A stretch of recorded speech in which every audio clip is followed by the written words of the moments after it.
Coffee? No. Rooibos, please.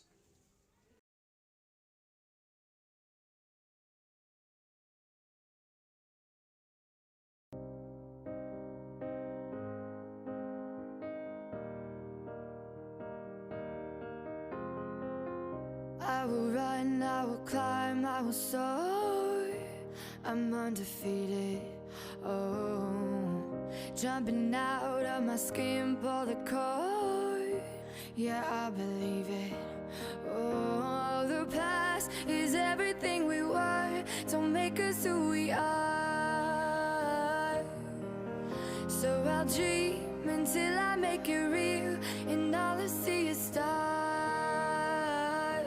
It's not until you fall that you fly. When your dreams come alive, you're unstoppable. Lentswe la Boraro le Basadi ba Bararo ka la Bararo re kokoneng ko strateng re ka ati re ja ati ke ntho tse monate le kwa. As you can see, they are having their arty, but they don't know it's their arty. But everything that has been uttered ka la Boraro ke Lentswe, right? So but I leave that to them for coming. The arts that you see on the wall, it's Peter, Simon. His name is Simon, but I think he looks like Peter. Don't ask me which one. He just looks like Peter. And the other one is done by Sibisho, Nisiba, and Wipilo. I don't know if she's still coming or not. Today, Basadi wa rena wa mathomo ke Pamela. But we know this woman as a man, because when she gets on stage, she gets to be the king. No, she's not intersex. She's not any sex. You know, she's not any sex. Any sex. Yeah. She's not any gender. Like, I think she's like Muthalerwa when she's on stage, because it's more of a non-binary type of thing. But let me not bother you with that. Pamela is an author. She has writers and reading sessions for kids, correct? Or 7. Or cell phone. The information is very serious. Please capture me, cameraman. I know my face is ugly, but please. The information is very serious, and I'll hold the mic on its air. Pamela is she's a student, Covets. She's studying literature, correct?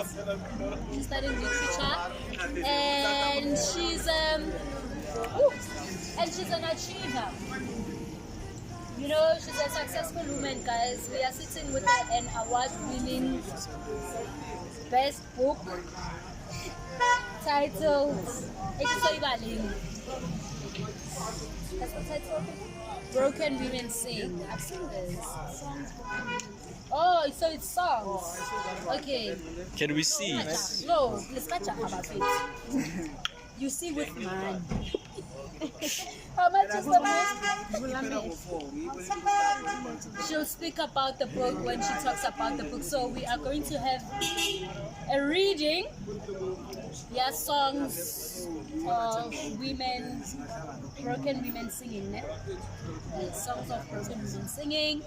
And we also have, because we're living in a digital world, and everything is digital to a point where there are some books now that you cannot find the hard copy, but you can find digital. And then some of us are like digital, and maybe we're going to get married digital.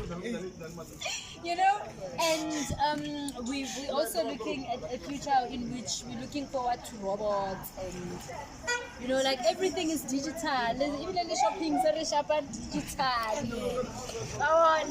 And I mean, if it wasn't for digital stuff, we wouldn't have known of conversations over rooibos. Oh, and maybe me and Brie wouldn't have been drunk on rooibos, mama. And I was like, everything is what?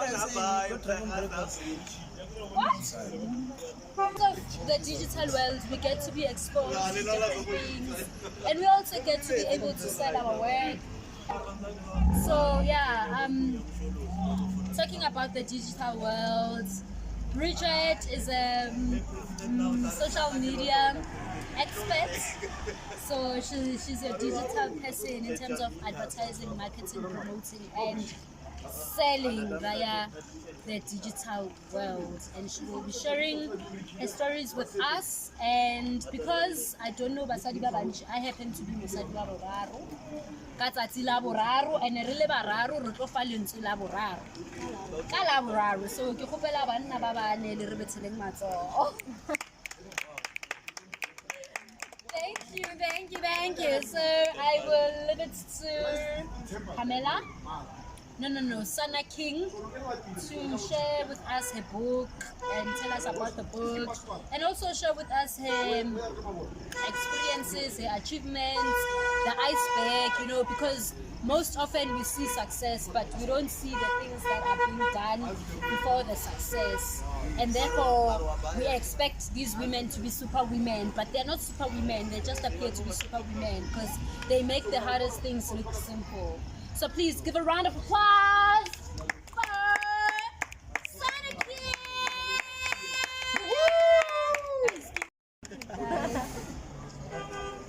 Hi guys. Hello. My name is Sana King. It's my preferred name. It's derived from my surname, my father's side, for Sana. So I took the last 4 letters and made it the first name Sana, and then also translated into English for Sana. So it's Sana King. So when you say Sana King, you haven't lost it. It's not an imaginary name. It's a powerful name. It's still my surname. I don't know why I chose to translate the first name to King, but hey, Because King is horse. yeah, I mean, King is English, so that's what I'm saying. I wonder why I got King. But yeah, it's my preferred name, Sana King, and it's a name that I gave myself last year, and I don't know if it's the name that's powerful or if it's me, the person. But I feel like me giving myself that name was, me declaring a lot of things upon myself and, like opening doors for myself. Because, every time I say Sana King, even when I'm in the heat, I feel myself lifted up, And so I came with the poem, I Am Me. So the I Am Me poem came from my poem called My Mother's Daughter. I was going through a very difficult time last year early when I moved into Alexandra, and I just finished school and like my friends are gonna say they're studying at UJ, they're studying at Burst, and I'm not studying anyway. I've taken a gap year, I'm trying to upgrade my maths so that I can do this, accounting science because I want to become an accountant. And my mom wouldn't let me go study literature, so I had to take a gap year.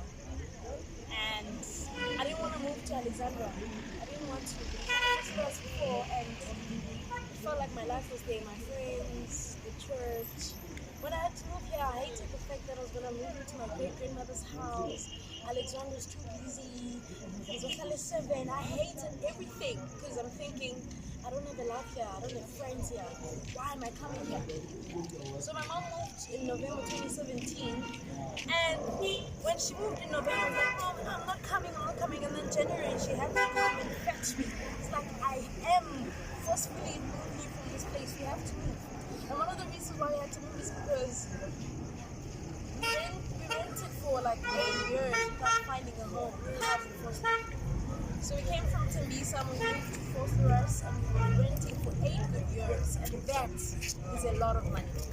So we moved into my great-grandmother's house because it was not taken care of, and we were not going to rent this side. So my mom was thinking of that so that she could be able to rent. And we moved, and when we moved this side, because when I was in matric, I was writing a book. And when I was writing a book, I was focusing more on my school work, so I was writing, taking breaks. But in my gap year is where I literally got to sit down and finish, And then I was struggling to publish because I was naive. I was new in this world, didn't know how it's done. You know, I knocked at every door possible, like crazy. And I met so many people. Like, I had a lot of promises. I'd go home and cry and say, God, thank you. I met this person. I'm seeing movement. Something is about to happen, and that person disappears. You know, I've been through a lot, you know, trying to publish my first 2 books, which I haven't published. And the book that I have published now is my 3rd book, yet my first to be published. And it's a book that I wrote in July, and I sent it to the authors awards for a nomination amongst like 100 books. So for me to be nominated and get, you know, the award within such a short space of time was incredible. I mean, I wrote the book and I edited it myself, you know, and I sent it. So I would not have been able to write the book and edit it myself. My first 2 books taught me how to do the whole shebang, because I met a couple of people, you know, I met an editor. Before I met her, I met other people that couldn't help me, that didn't understand my writing. I remember meeting this other lady, I don't know what her race is, but she was like, can you even write English? What are you writing? You know, like she demoralized me. I felt like there's no way, there's no turning back. You know, I felt like I'm shit. I felt like my writing is shit, literally. But, you know, some of the people I had around my life said I shouldn't take her, I shouldn't take her word because I'm such a great performer and a great writer and all of that jazz. So I eventually got my groove back. So when I was writing this book, I had the words of the editor that I had for my 2 books in my mind when she told me to expand my writing and write for the reader. You know, I was able to make my writing clear. So, I mean, it was incredible. I didn't think I'd be able to write this book in such a short space of time, but I wanted to challenge myself. I wanted to challenge the power inside myself. And how I wrote the book is incredible because I started off by writing the table of contents before writing the work itself. Started by writing the table of contents, and I was taking it one day at a time. One day, I'd juggle 3 good poems, I'd write the side, go back here, couldn't finish this one, start a new one. I was writing like that. And how it came together is incredible. Like, I am amazed. I'm just really amazed. When I read the book, I'm like, it's such a small book, and I'm like, dynamites really do come in small packages, you know. I'm amazed of my power. And I looked at this book as the book that will help me publish my first 2 books, which are a lot more work because they have illustrations, you know, which is like, yeah, I call them my big books because of the time it took me to write them and edit them, you know, and, you know, the number of poems inside and the illustrations. Yeah, so I call them my big books. Otherwise, it's not been easy, you know, and I actually, you know, I don't want to stay here, but a lot has happened for me here, and it has shown me why I had to come here. I mean, I started an organization last year with some people, and it did not work out because it was my vision. Not that my visions don't work, they work. It was my vision. But they didn't support it, you know? And for them it was about, you know, holding positions, you know, being people who call the shots. And I thought those people were sabotaging me, but they were literally redirecting me. The first things first that I did on the 1st of January was to send my resignation letter this year. I sent it and I was like, I'm done. I'm not coming. I can't take it anymore. But obviously I didn't say that in the resignation letter. You know, I was very optimistic, very sweet, I was very positive. And yeah, to think that it died, to think that NetBank was sending emails saying they're closing off the bank account, to see that the emails are no longer active, to hear sponsors call and say, what are you doing this year? I'm not doing anything. You know, it was so hard to secure those people, and for them to see the dream die like that was something else. You know, the way those people are overpowering me, I thought when I leave the organization that take after me, that, you know, like that turn it into a big dream, because it seemed like I was the one that's not needed there and that I was hindering the success. Only to find out that me leaving was just, you know, burying it. So that taught me a lot. It was a great experience. I was not sleeping. I was sending proposals. I was doing everything possible. You know, it was a great challenge to myself, but it really taught me a lot. You know, when I look at myself as the first person in my family to have an organization. I have a new one now with different people, and my vision is realized, and those people's visions are also invested in, and you know, it's a thing. It's meant to be. I'm not starting from scratch, but I'm starting from experience. So I look at myself as the first person to, you know, amongst my grand siblings to go to university. The first one to write a book, the first one to start an organization, you know, a functional one. I look at myself as, you know, the first person to do a lot of things in the family.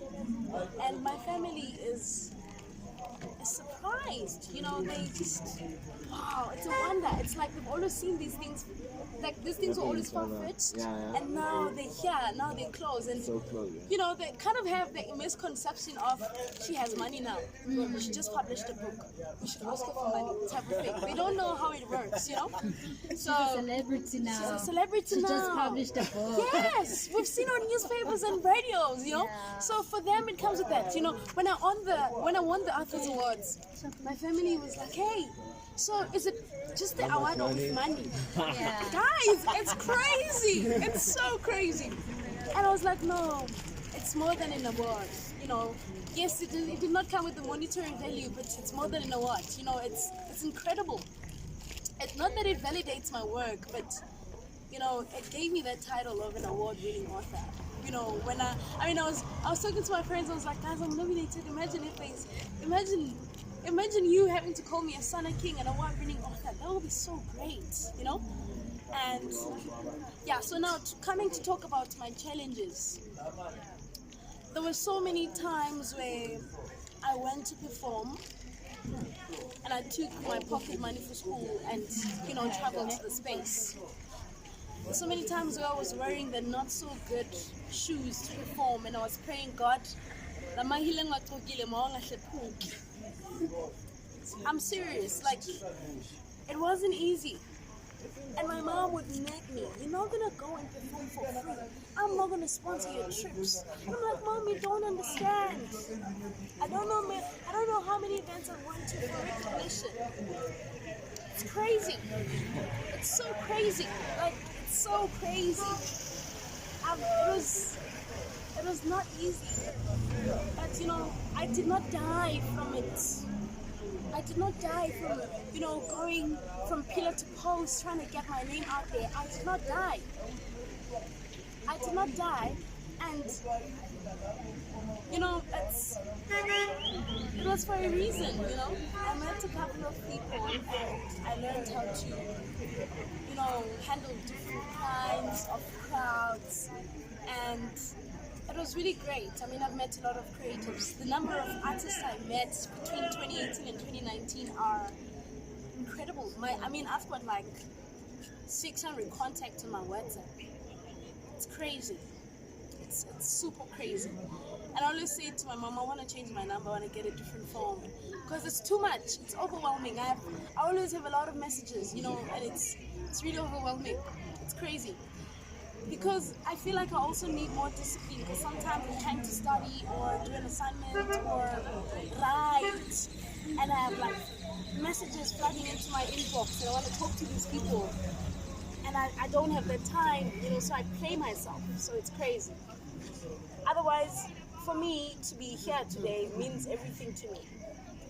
I am shocked by my power. You know, I'm just I am amazed. I never thought I'd be here. I thought I'd be wearing my glasses on my laptop, trying to balance the credit side and the debit side. Like literally. I thought I'd be out here doing my second year. Next year is my last. You know, I thought I'd be that person. I didn't know I'd be here. You know, and it's. I'm doing BA Fine Arts now, and I wake up every morning and I go to school and I travel, and it's draining me. When I was in my gap year, I thought, no, I don't need to go and find accommodation, wow, but I actually need it. It's crazy. But, you know, I'm enjoying the taxi rides back home and going, you know, to school because I ride. In the taxi, I read books and I write, and it's incredible, you know. And yeah, I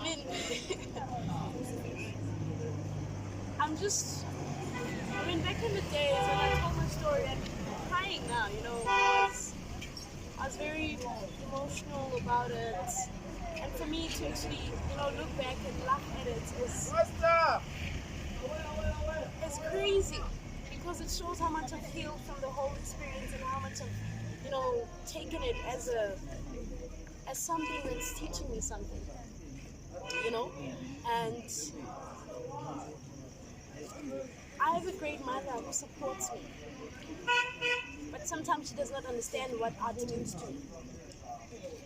And, you know, it becomes a battle. No, you can't do this. No, you won't. What? And it's my journey, you know.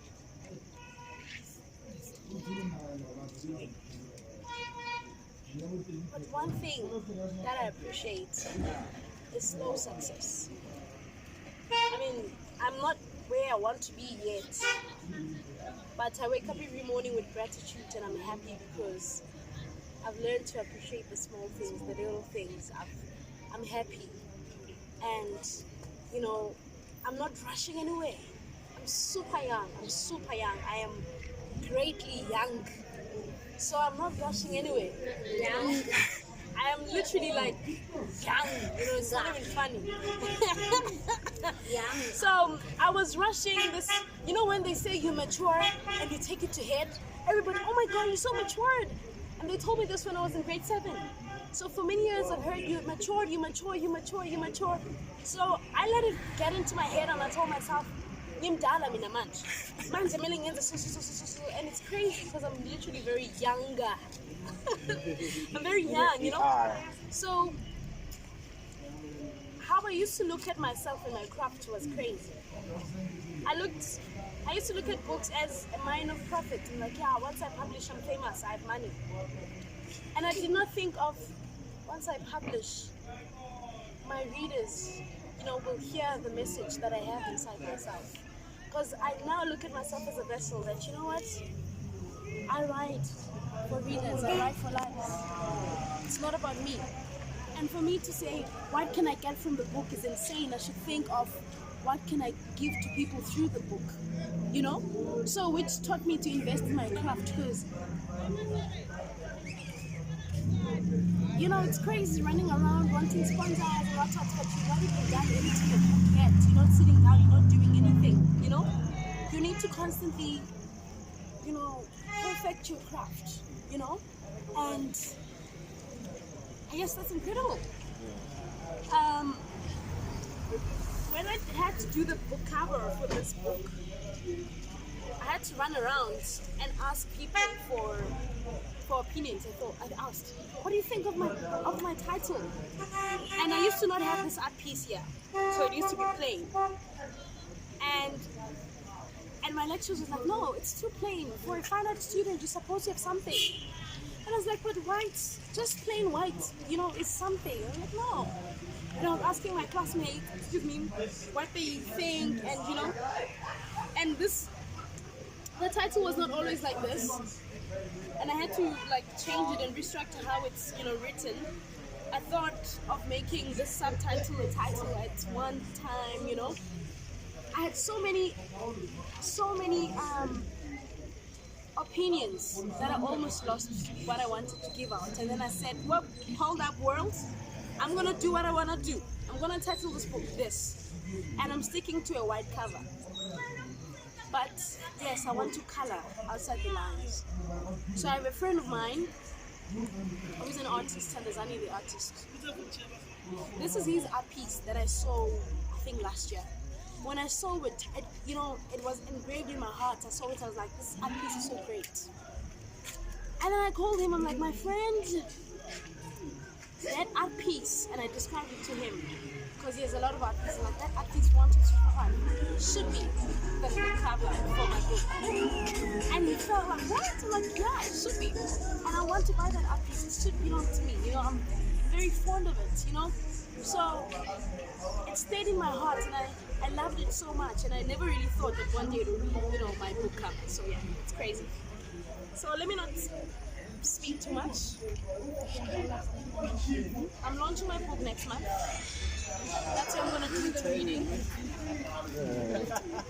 That's where I'm gonna do like the whole reading, and I'm working on my audio book as well. Because some people would rather listen to my soothing voice than to read my words. It's crazy. Otherwise, I normally don't perform poems that I write. I write for books and I, you know, recite to recite. When I come up with a new poem, it's literally me standing in the mirror and I'm saying the words and then I memorize like that. Because when I write, I don't remember stuff. So I'm just gonna do the honors. I'm gonna name the titles for you guys. I'm gonna choose one.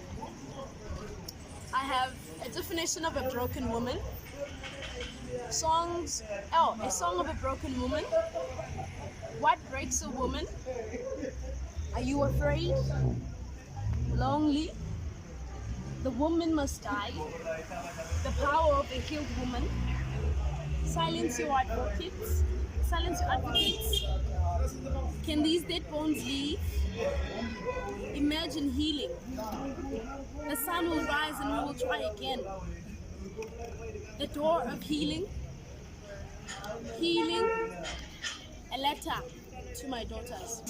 3 bones, yeah, bones. Okay, I'm just gonna read. I'm just gonna read poems. Yes. The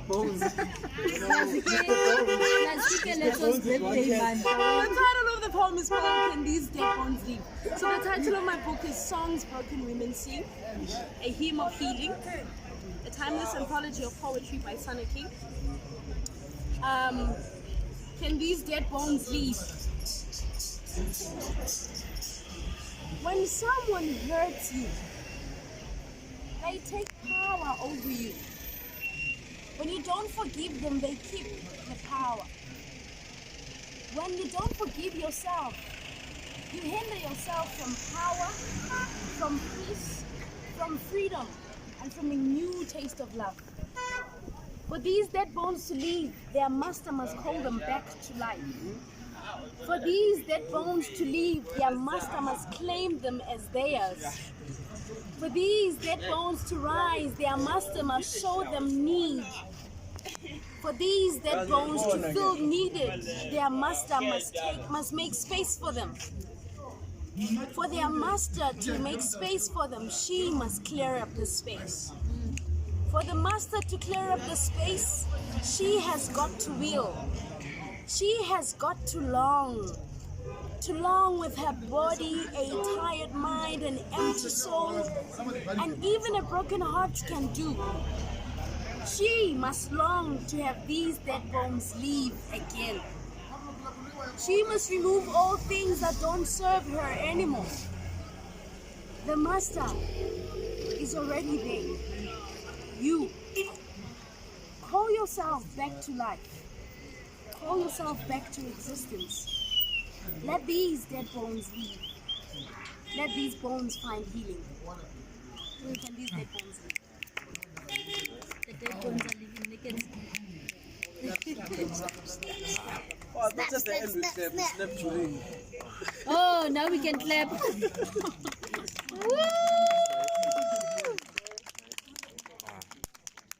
Okay, thank you so much. The master must claim them. Yes, the master must call them. The master must claim them as theirs. The master must show them need. They must feel needed. So this is just, the whole book connects. Who are they? The dead bones can be anything. and anyone. Can be anything and anybody.